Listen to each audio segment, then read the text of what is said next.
கரடிக்கு பாடம் கற்றுக் கொடுத்த எறும்பு. ஒரு காட்டுக்குள் ஒரு பெரிய கரடி இருந்தது. அந்த கரடி மிகவும் சோம்பேறியாக இருந்தது. எப்பொழுது பார்த்தாலும் சாப்பிட்டுவிட்டு தூங்குவதையே வேலையாக வைத்திருந்தது. அது வாழ்ந்து வந்த இடத்திற்கு பக்கத்தில் ஒரு எறும்பு கூட்டம் வாழ்ந்து வந்தது. கரடி சாப்பிடும் பொழுது கீழே சிந்தும் சிறு உணவு துணுக்குகள் எல்லாவற்றையும் அந்த எறும்பு கூட்டம் கொஞ்சம் சாப்பிட்டுவிட்டு மீதியை சேமித்து வைக்கும். ஒரு நாள் அந்த எறும்புகளுடைய தலைவன் அந்த சோம்பேறி கரடிக்கு பாடம் புகட்ட நினைத்தது. அதனால் எல்லா எறும்புகளையும் கூட்டிக் கொண்டு தூங்கிக் கொண்டிருந்த கரடியை சுற்றி நின்றது.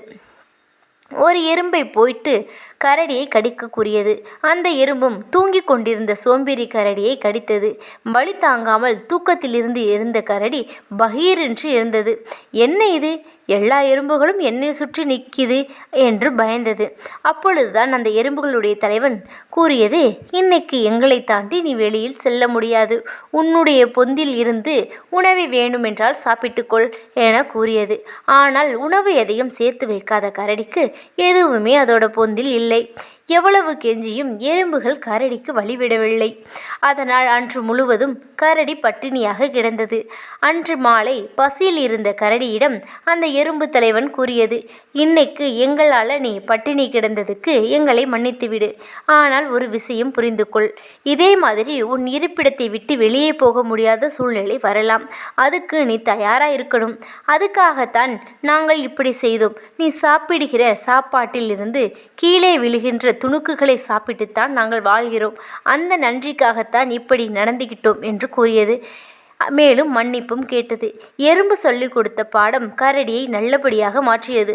அன்று முதல் தனக்கு தேவையான உணவை மட்டும் தேடாமல் சேமித்து வைக்கிறதற்கும் சுறுசுறுப்பாக உணவு தேடியது அந்த கரடி.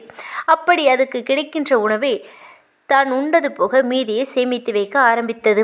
மழைக்காலம் வந்தது. கரடி வெளியே போக முடியாத சூழல் வந்த பொழுதும் கூட அது சேமித்து வைத்திருந்த உணவு சாப்பிட்டுவிட்டு நன்றாக இருந்தது.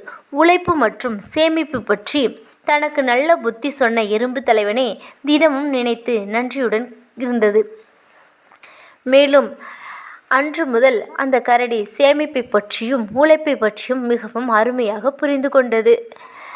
எறும்பு தலைவனும் எறும்பு கூட்டங்களும் அது சேமித்து வைத்திருக்கும் உணவுகளில் விழுகும் சிறு துண்டுகளை உண்டும் மேலும் எறும்புகள் தனக்கு தேவையான உணவை சேமித்து வைத்தும் மிகவும் மகிழ்ச்சியாக வாழ்ந்து வந்தன. This video sponsored by genreviews.online.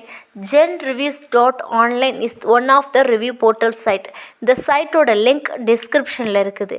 உங்களுக்கு தேவைன்னா பொருட்களோட தரம் எப்படி இருக்குன்னு ரிவ்யூ செக் பண்ணிவிட்டு அதுக்கப்புறம் நம்ம பொருட்களை பர்ச்சேஸ் பண்ணிக்கலாம்.